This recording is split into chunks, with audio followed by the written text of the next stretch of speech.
আর বন্ধুরা, আমার নতুন ব্লগে তোমাদেরকে স্বাগত জানাই। তোমরা সবাই কেমন আছো? নিশ্চয়ই খুব ভালো আছো। আর দেখো, আমরাও খুব ভালো আছি।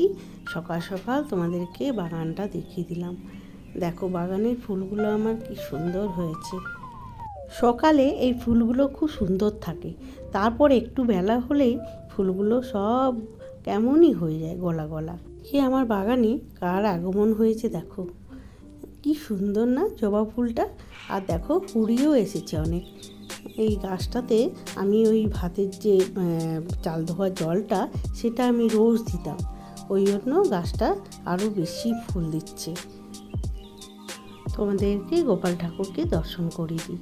আজকে আমার গোপালটা দেখো কি ড্রেস পরেছে, আর খুব সুন্দর লাগছে না আমার ছোট্ট ননী গোপালটাকে।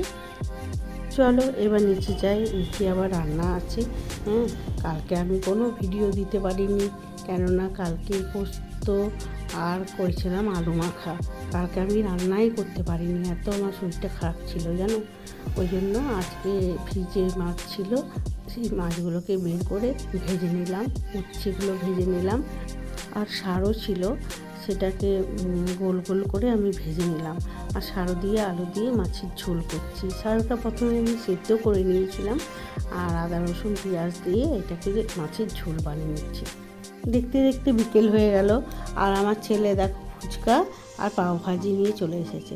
তো প্রথমে ফুচকাটা খেলাম, তারপর পাওভাজিটা সন্ধ্যাবেলায় চা দিয়ে খেলাম। চলো, অনেকখানি কাজ আছে, দোকানে মটর হয়ে যেতে হবে, আলু সিদ্ধ বানাতে হবে। আর আমি রুটি করে নিচ্ছি, কটা রুটি করে নিই। ছেলে বললো মা করতে হবে না, তো আমি বললাম না, বাড়িতেই কটা রুটি করে নিই, আর রাখতে হবে না। তাই আমি বেশি ভিডিও করতে পারিনি, ওই জন্য ভিডিওটাও বেশি বড় করিনি।